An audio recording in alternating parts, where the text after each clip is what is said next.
The stars were quiet that day, as if they were holding their breath out in the black space.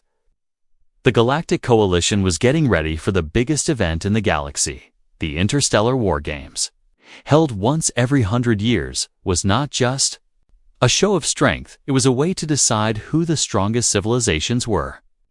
Armies gathered, fleets moved like waves, and planets buzzed with excitement. Every great species was sending thousands of ships. Massive carriers, powerful destroyers, and elite warriors trained for generations. And then came Earth's message. It was short, calm, and confident. Humanity accepts the invitation. The message said, "We will be sending one ship." At first, the alien racists thought it was a mistake. Maybe Earth didn't understand the rules. Maybe their translator glitched one ship against thousands. That wasn't courage. That was foolishness. The galactic net exploded with laughter, memes, and jokes. Commentators mocked the humans, calling them space hillbillies or brave idiots. Some even thought they were trolling the whole galaxy. But Earth didn't send any correction. They didn't laugh or explain. They just sent a schedule, flight path, and name of their ship, the Resolute, on the day of arrival. Spaceports across the coalition filled with giant vessels. Every nation showed off their ships like royal banners, polished and glowing. Their captains gave speeches. Their soldiers marched proudly, and then came a strange silence. A small blue dot blinked on the radar, a tiny ship. No escorts, no formation, just floating alone in the dark. It looked like a freighter or maybe a science vessel. No weapons were visible, no flags, just one tiny human ship when the Resolute landed. There was no fanfare, no music, no parades, just the slow hiss of its doors opening. Out stepped 7 people wearing simple uniforms, clean but plain. No armor, no power suits. No glowing tattoos like the other species had. Just humans, looking around like tourists in an alien airport. Leading them was a man named Captain Rourke. He was tall, older, with silver hair and calm eyes. He walked to the registration center and said, "Team Earth has arrived." The alien officials stared, confused. "Where is the rest of your fleet?" One of them asked. "This is it," Rourke said, smiling gently. "You mean there are more ships arriving later?" Another asked. "No." The captain replied, "Just this one." The silence that followed was long and awkward. Some aliens burst out laughing. Others whispered among themselves.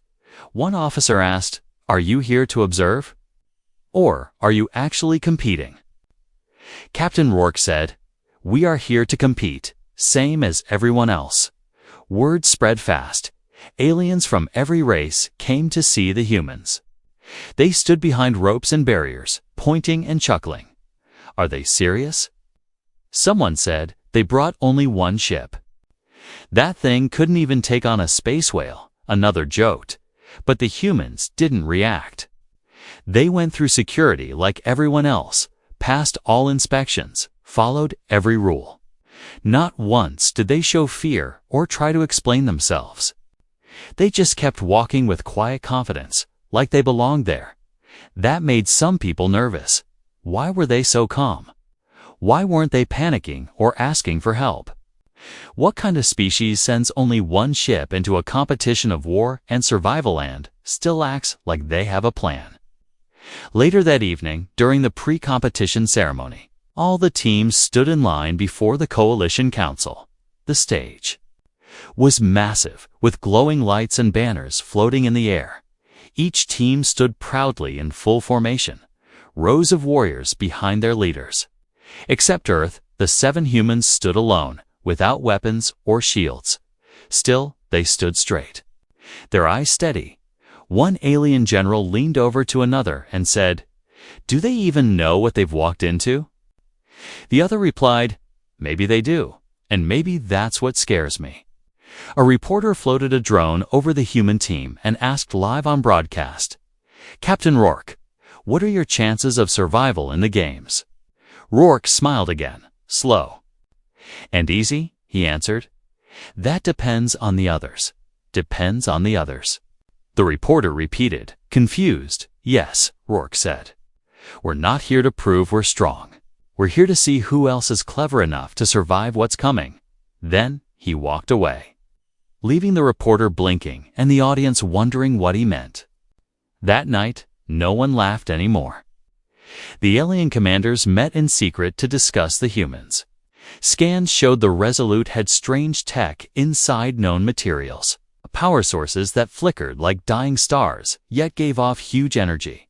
But the humans allowed scans, shared no resistance, and kept smiling. It felt like a trap, but no one could find the bait. And so, with millions watching across the galaxy, the interstellar war games began, and out of all the ships, out of all the armies, it was the smallest and quietest one that made everyone sit up and ask the question, why did the humans only send one ship? The laughter didn't stop right away, even after the humans stood tall among giants. Even after their tiny ship parked beside war cruisers 10 times its size. Most aliens still thought it was some kind of joke in the main halls of the Coalition. Wardome, the mood was festive. The largest species, the Trog, the Zorvons, the Kelani walked proudly. Wearing medals before the games even began, they saw the humans and smirked, nudging each other as if they were watching children playing. Soldier, you're telling me that's their whole army? One massive Zorvan said, holding a drink that could drown a human. They must have gotten lost on the way to a science fair. A purple-scaled female laughed. Even the service droids beeped in amusement, programmed to mirror the mood of the crowd. The human crew didn't speak much. They didn't need to. Captain Rourke just watched, his eyes moving across the room like someone reading the last page of a book he already understood. His team stood behind him, not stiff like soldiers, but relaxed too relaxed. One of them, a woman named Samira, yawned and sipped something warm from a metallic thermos. Another, a bald man called Deeks, casually played a rhythm with his fingers on the table. They looked more like bored travelers waiting for a delayed flight than competitors in a galactic war game that made some people angry. An official from the Elathi species stormed up to the humans with a scowl that stretched his 3 mouths. Where is your battle honor? He hissed, where are your songs, your drums, your spirit? Captain Rourke raised an eyebrow. We didn't bring any, he said. We thought we'd earn them here. The Elathi official stared for a moment, then spat on the floor and walked away. Soon, the Coalition judges announced the beginning of the first trial. The chamber lights dimmed, and a holographic galaxy bloomed above everyone's heads. Planets shimmered in orbit, and one was marked in red Trial Zone 1. The task was simple, or at least it sounded simple. Each team would simulate a siege on a fortified enemy colony using whatever fleet and strategy they wanted. Speed, control, and casualty reduction would be scored. The crowd roared in approval. Already placing bets through virtual chips and galactic credits, the first few teams went all out. The Zorvans unleashed missile storms, wiping out cities in minutes. The Kalini used nanobot fogs that crept through defenses and shut them down from inside. One after another, great empires showed off weapons polished by centuries of war. When the humans' turn came, most of the audience barely paid attention. Some even got up to grab drinks or snacks, confident nothing exciting would happen. The Resolute didn't launch fighters, didn't fire cannons, didn't deploy troops. Instead, it moved quietly into low orbit like it was sightseeing. Then it sent out a pulse. Not a blast, not a signal jam, just a soft, low-frequency sound. It spread across the colony below like a ripple in still water. Then came silence. A full minute passed, then 2. Suddenly, the red defensive markers on the hologram flickered and turned blue. Surrendered. All turrets powered down, doors unlocked. Internal systems shut off. No one was harmed. But the entire colony stopped resisting. The simulation AI froze in confusion. Then confirmed, The human team had won the trial with 0 damage, 0 losses, and record speed. The chamber was dead. Quiet. One alien commander squinted at the feed. Did they just sing at the enemy? A tech analyst replayed the sound pulse and found coded frequencies layered with ancient Earth languages. Latin, Old Chinese, something called Morse code. It wasn't a weapon, at least not in the way others understood.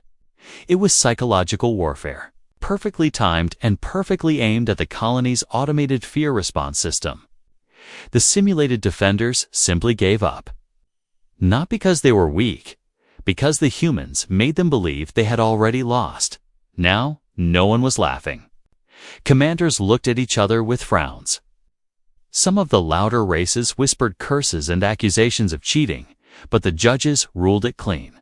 The humans had followed every rule, used no illegal tech, and caused no harm. Captain Rourke didn't. Even looked pleased when asked how they pulled it off. He only shrugged. Sometimes, he said, it's not about how loud you can shout, it's about how well you're heard. The other teams went back to their quarters with new thoughts twisting in their minds. This wasn't going to be a game of brute force anymore. It might not even be a game of war, and from that moment on, every commander began to ask themselves the same quiet question. Why did the humans only send one ship? The pirate base on the dead moon was supposed to be unbeatable. It was carved deep into black rock, protected by jamming fields and surrounded by floating mines that moved like sleeping sharks.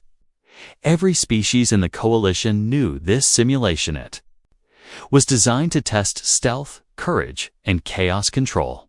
Even the best teams lost crew here. Even the winners came out breathing heavy.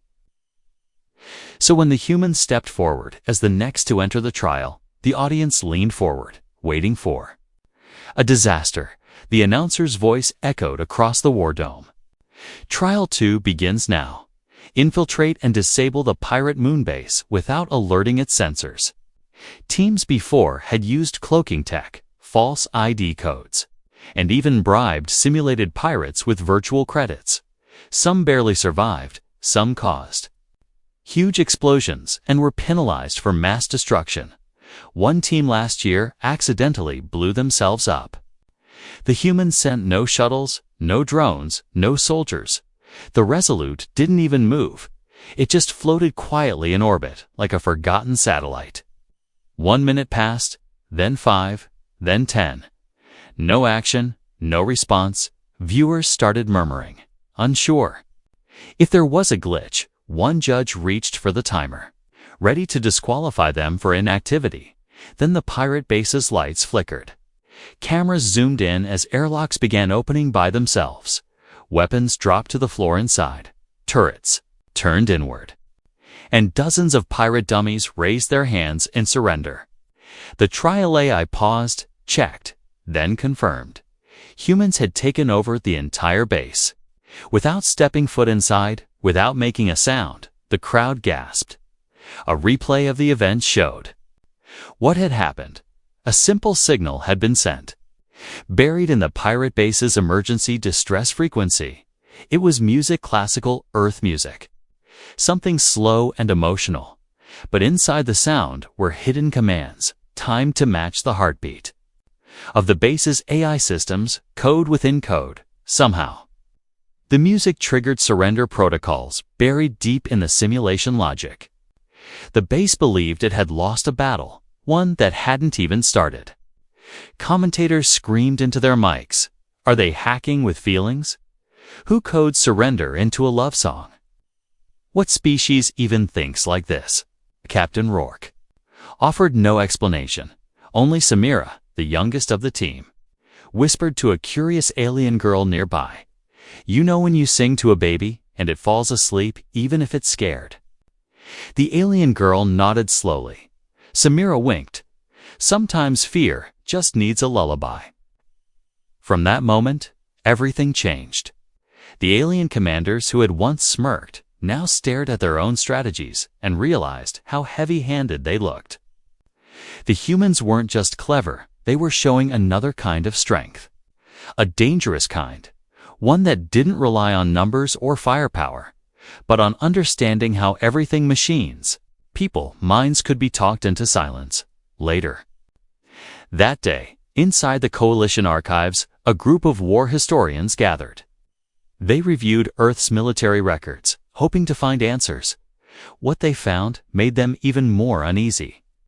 Human history was a storm of small groups winning impossible. Battles, from guerrilla fighters in jungle wars to cyber soldiers shutting down entire cities with a laptop. Earth had thousands of stories where fewer beat more. And now it seemed the humans had brought all those lessons into space. The Coalition Council held a secret meeting that night. Some wanted to disqualify the humans. Others whispered that Earth was too unpredictable, too dangerous to be part of future trials.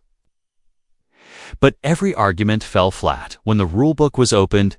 Every move so far had been legal, clean, and within the lines. Meanwhile, the human team sat in the mess hall eating what looked like cold pasta from metal trays. They weren't celebrating. They weren't even talking about the mission. They were arguing about who made the best spaghetti sauce back on Earth. Samira said her grandma's recipe used cinnamon. Deke said that was a crime. Captain Rourke just laughed and ate in silence. That calmness sit wasn't fake. They had come here with a plan. And whatever that plan was, it was unfolding quietly. Like a flower opening in the dark, across the galaxy. Billions of viewers watched the replays again and again. Some were amazed, some inspired, and many were afraid. How do you fight someone who doesn't play the same game? How do you stop an enemy who doesn't use strength to win but makes you choose to lose? And so, as night fell over the artificial sky dome, the same question returned to everyone's minds like a whisper carried by the stars. Why did the humans only send one ship? Asterisk, the surveillance drone went blind just before midnight, not damaged. Not destroyed, just blind. Its sensors didn't pick up any threats. No heat, no movement, no jamming signal. It simply stopped seeing.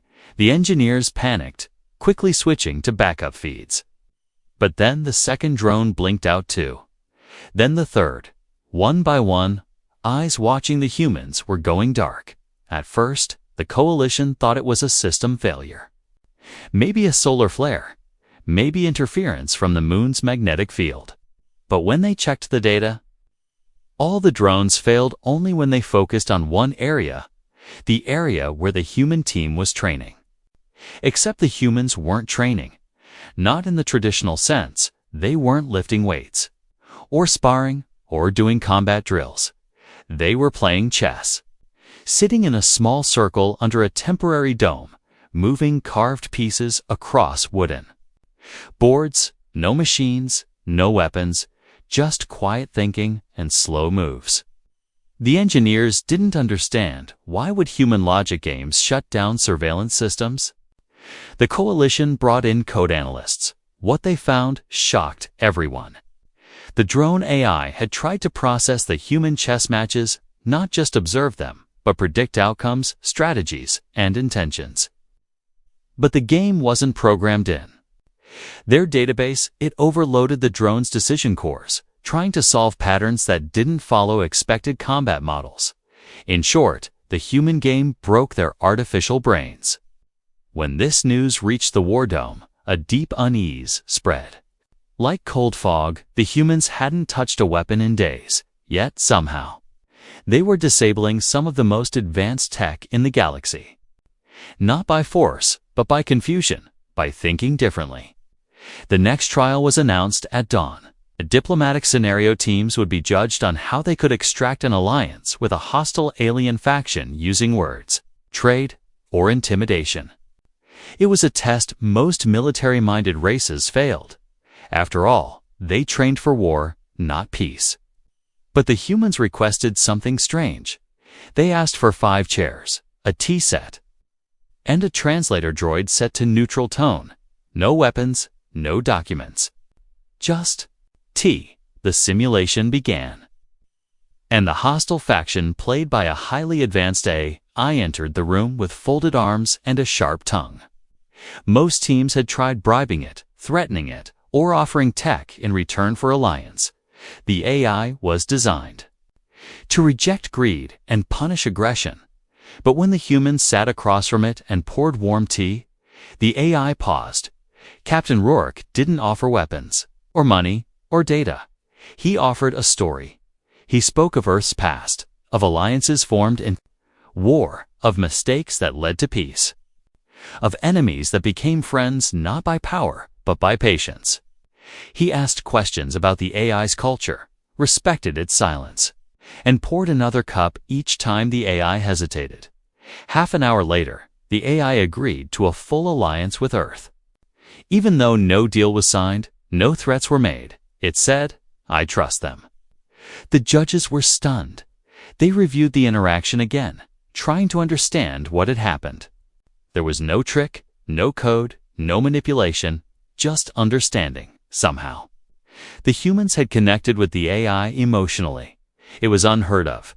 The scoreboard lit up Team Earth, full points. One alien general stood and walked out of the chamber. Without a word, another whispered, "They're not here to fight." And yet, that was the most terrifying part. They weren't fighting, but they were winning. Back in the hangar, the Resolute was examined for the 10th time. Inspectors from 3 different races scanned it inside and out. Its hull was made from old alloys, not the newest stealth tech. Its engine core was stable, but not powerful. No high-yield weapons, no exotic shields. So why were these humans so confident? Why did they walk like shadows through the teeth of giants, untouched and unbothered? One inspector found something odd near the control console, an old photo. 7 people standing in front of a street food cart, laughing, holding drinks. They looked like friends, not warriors. But in their eyes was something ancient, something calm, like they had already been through worse than this, and come out stronger. A new rumor began spreading among the younger species. Some believed the Resolute wasn't really a ship, but a test itself. Others said the humans had found some secret power, something spiritual, something no scanner could detect. But the elders, the ones who had fought real wars, didn't speak. They only watched. More serious now than ever before, and far above. Watching from orbit, the human ship remained still. It hadn't moved since the first day, not even once. Yet every trial, every moment, it was like it had already been there, already waiting across the galaxy. Citizens tuned in to broadcasts, some cheering, some suspicious, but all asking the same question as the scoreboards updated again. Why did the humans only send one ship? The oldest member of the Coalition Council hadn't spoken in 60 years. He was blind in 3 eyes, his skin folded like ancient paper, and his voice, when it came, was barely more than a breath. But after the humans passed the 3rd trial, he leaned forward in his floating chair and whispered something no one expected. "Seal the archives," he said. The room went silent. "What did you say?" A younger counselor asked, nervously adjusting his armor. "Seal the Earth records." The old one repeated, "Before others see what I saw," a few hours later. Half the Coalition's data feeds about humanity went dark. Public files were locked, historical references removed. Even the galactic net started returning errors when citizens searched the word Earth. At first, people thought it was a glitch, maybe a cyber attack. But then a quiet voice from the Library of the Mindweavers said something that chilled everyone. "It's not a failure," the voice said. "It's fear." Meanwhile, inside the humans' quarters, Deeks was fixing a coffee machine. It had broken after Samira poured mineral-rich water into it and clogged the filter. Rourke just sat in a corner, polishing his boots like they were relics. No one in the human team looked nervous, not even when news broke that they might be disqualified, because while the others were whispering about secret archives and hidden records, the humans were making toast, actual toast. The scent of warm bread somehow drifted through the air vents and into the nearby alien barracks. A four-armed soldier from Planet Rises sniffed the air and asked, "Are they baking during war games?" The council called an emergency meeting. Every species was represented, and none were smiling. They replayed the trial recordings frame by frame, trying to find flaws, signs of cheating, forbidden tech, hidden messages. But all they found were humans doing things that didn't make sense, yet worked anyway. Finally, a Kalini ambassador slammed the table. "They're not like us," she said. "They don't follow our logic, and that makes them dangerous." Another leader asked, "Do you want to ban them for being smart?" "No," she whispered. "I want to ban them before they become something worse." The coalition feared what they couldn't explain, and the humans, they explained nothing. When asked directly about their methods, Captain Rourke simply said, "You wouldn't believe us if we told you it wasn't arrogance, it was certainty. Like someone who had already played this game 100 times and was just replaying it out of habit." The council sent an offer to Earth: step down from the competition peacefully. For the sake of balance and galactic peace, they even offered honorary membership in the coalition, something no species had ever been given without completing the war games. Captain Rourke read the message out loud in front of his team, then looked up and asked, "What do you think?" Samira said, "It's a trap." Deeks nodded. "They're scared, not generous." Rourke smiled and sent back one line, "Thank you, but we prefer to finish what we started." That message reached every system within hours. Some species cheered, admiring Earth's boldness. Others trembled, 'cause they remembered the old stories. Stories of a blue planet that once survived global wars, that rebuilt itself from ash again and again. Stories of creatures who made fire, then cities, then machines that could think, then rockets that pierced the sky. Stories of humans who laughed at death, cried at sunsets, and never walked away from a challenge. The final trials were coming, and suddenly, the question was no longer about how humans were winning. It was what happened when they did. A war simulation was one thing, but letting Earth walk away with a clean victory, that was a different kind of fear. Because the one who wins becomes the example, the one others copy, follow, and study. And if the galaxy started thinking like humans, what then? Deep inside the coalition vaults, an old recording flickered. On a forgotten screen, it was a probe agent, tiny, a cold, drifting through space. On its side were messages in over 50 languages, and music encoded in spirals. It came from Earth, sent long ago. A gift, a greeting, a warning, hello. It said, "This is humanity. And we are small, but we see you." The coalition had seen enough. And they realized too, Laterth had warned them already. Not with armies, not with fire, but with a whisper carried across the stars. A whisper they didn't understand until now, and as the sun rose over the artificial sky of the War Dome. The Resolute remained motionless, its crew calm, its systems quiet. No shields raised, no engines burning. Yet every commander on every team couldn't sleep that night, because they all kept hearing the same question echo in their minds. A question that felt less like curiosity and more like fate knocking on the door. Why did the humans only send one ship? Asterisk, the creature had no eyes, but it could smell fear. It crawled through sulfur clouds and swam in boiling lakes, its claws carving through stone like butter. No one had ever survived contact with it, not in the simulation, not in real life. The coalition called it Trial 6, survival, but the humans called it something else. Vacation, the simulation planet, was brutal. The moment you landed, your weapons overheated, your supplies spoiled, your comms went silent. Radiation levels spiked, predators circled, storms howled like ancient ghosts. Each team was given a drop location and 3 objectives. Survive for 72 hours, reach the signal tower, and extract without losing a teammate, most teams requested. Full gear combat armor, survival drones, medkits, translators. And food packs, the humans requested 2 things: a blanket and a pot of beans. The coalition officials thought it was a translation error. Surely Earth meant some kind of shield blanket and protein rations. But no, the Resolute dropped 2 crew members, Samira and Deeks, onto the Hellworld with a patched-up blanket and an actual can of beans. They landed with no suits, no drones, and no weapons. Everyone watched from the safety of the War Dome with held breath. The ration team had lost 2 members within the first hour. The Trog commander was injured by a spike lizard ambush. But the humans? They weren't just alive, they were thriving.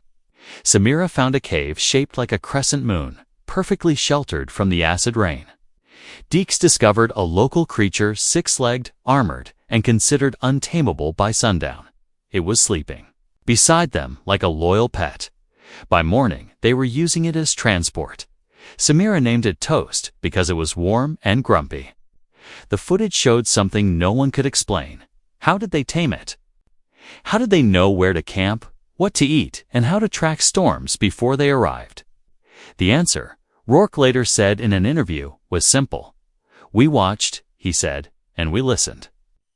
The rest of the teams were still battling monsters and rationing food while Samira and Deeks roasted marshmallows on a hot rock. Yes, actual marshmallows. They'd hidden a small bag inside Deeks' boot, and they shared them with Toast, who growled softly with each bite like it had never known joy before. By the 3rd day, the extraction teams were shocked to find a path already carved through the jungle, marked with signs, jokes, and even a hand-painted map that said, "Shortcut." For friends, no traps, no enemies, just guidance. Samira smiled when she saw the rescue crew and asked, "Want some coffee?" They had made that too using volcanic steam and crushed native beans they somehow knew weren't poisonous.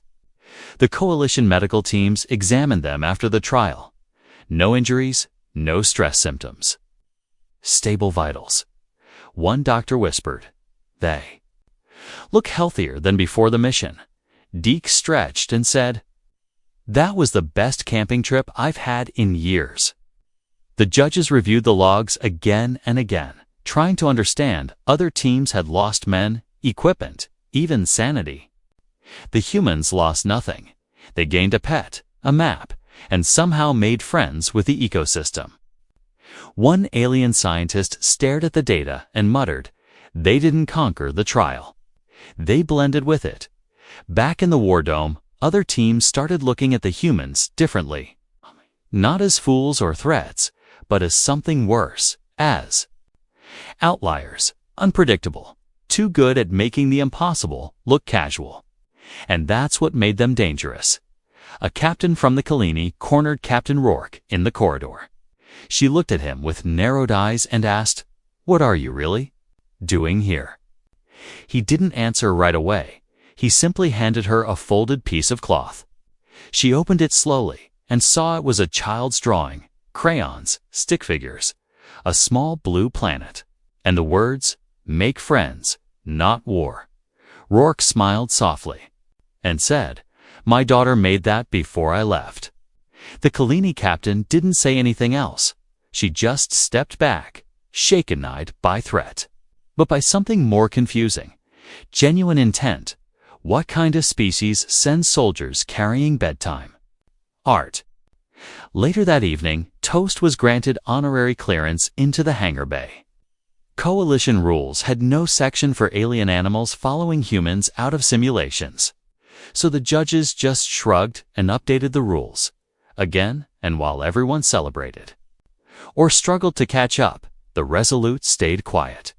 Its lights flickered gently in rhythm, its systems untouched, its engines cool, as if it too was simply watching, waiting, breathing in the storm that was building slowly across the stars.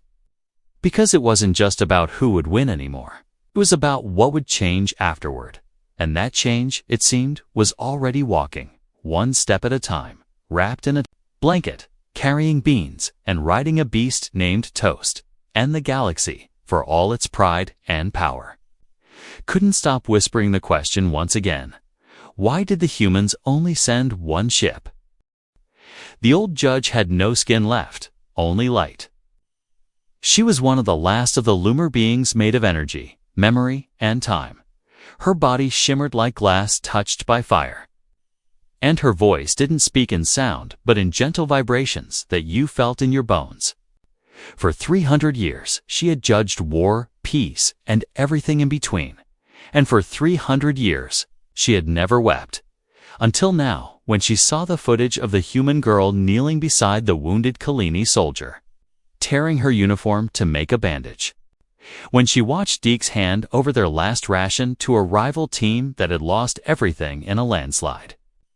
When she witnessed Captain Rourke stop mid-mission to bury a fallen alien competitor with respect and prayer.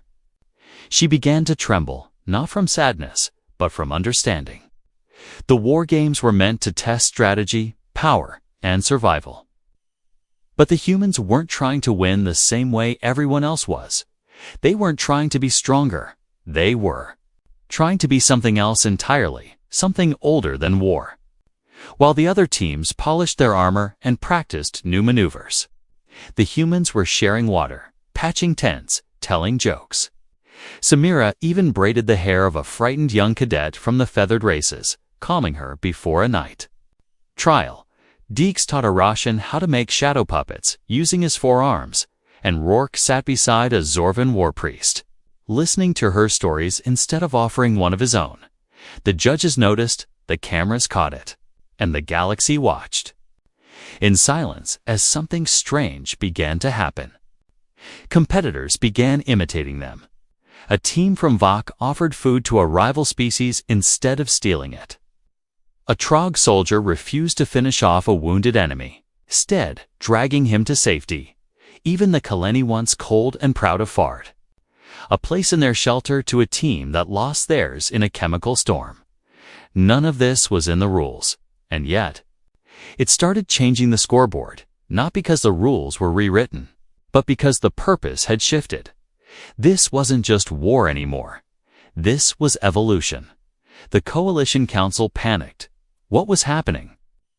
How were these humans bending the entire game around them without firing a single shot? A motion was called to halt the games, declare the results void, and start again under new structure. But the Lumari judge stood before the chamber, her glow flickering like candlelight in wind, and she said one word, no.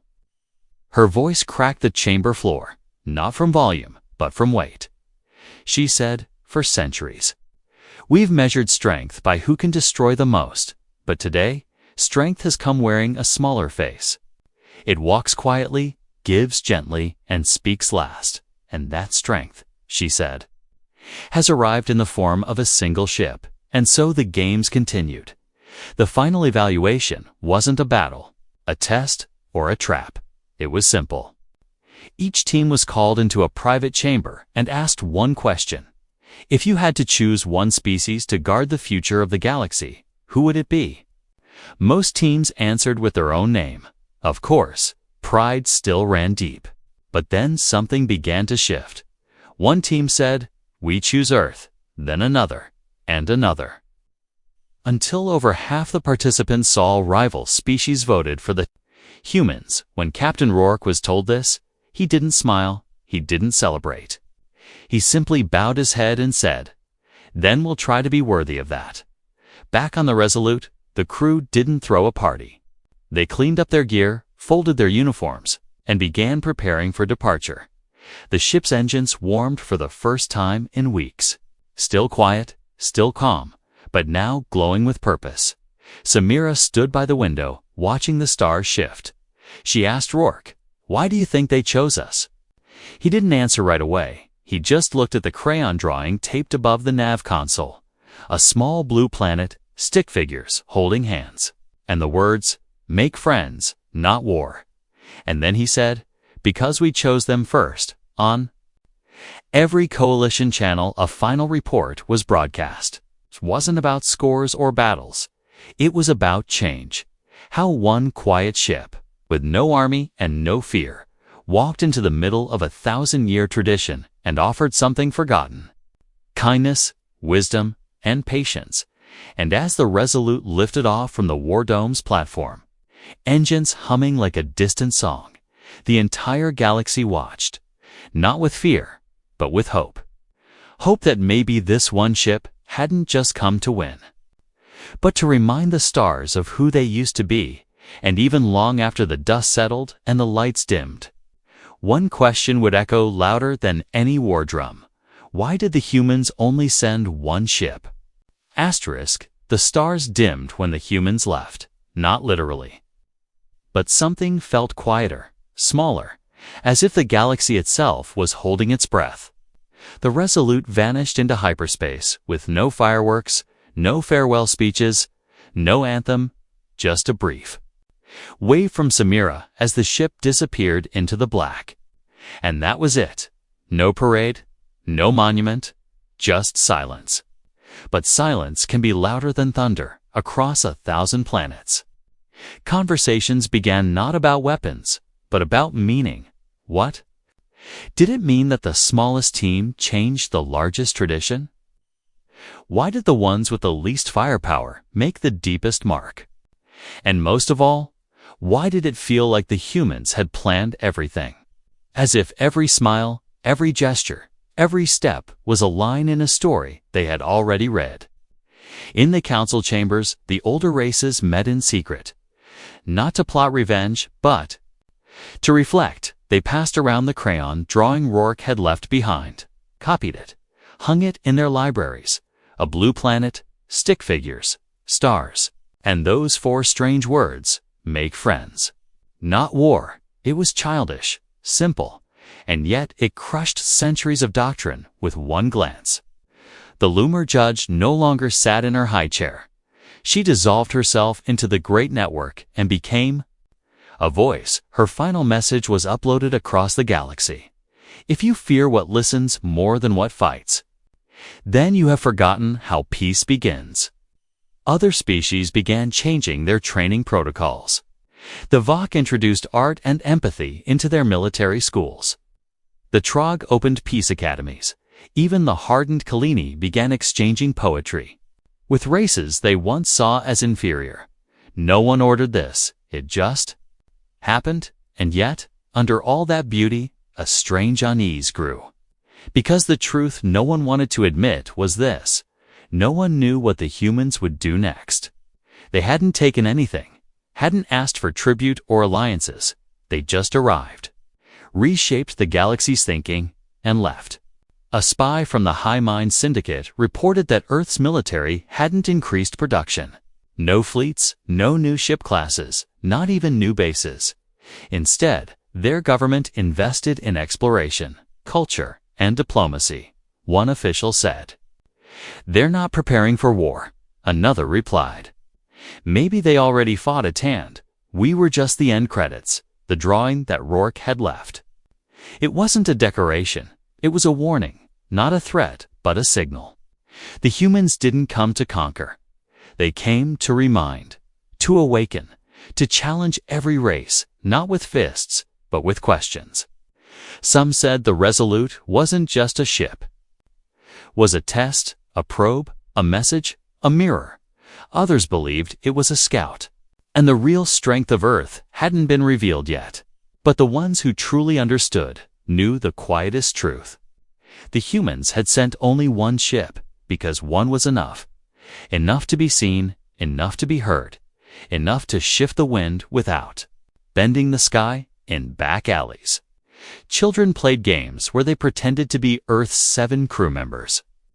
They didn't pretend to shoot or explode. They pretended to listen, to share, to smile, because in the end, those became the strongest weapons of all. The Coalition considered renaming the war games, not because they were ashamed, but because they finally understood that war wasn't the final test, understanding was. And the ones who brought the lesson didn't shout it, they whispered it. With every step, every kindness, every strange and human act, one message echoed across the coalition's internal net. Posted by an anonymous diplomat, it read, "They sent one ship not because they were weak, but because they knew we weren't ready to face more than that." That message was copied 10 billion times, translated into 100,000 languages, etched into space station walls, scrawled into school notebooks, painted on starship hulls, and somewhere in the quiet of deep space, the Resolute continued its journey, not as a victor, not as a god, not even as a symbol, just as a ship with 7 humans on board, eating, laughing, studying, wondering, looking for the next place that needed a reminder, not of power, but of humanity. And so, even long after the stars had shifted and new wars had risen and fallen, even after Earth faded into myth and memory, the galaxy still whispered the question that had changed everything. Not in fear, but in wonder. Why did the humans only send one ship?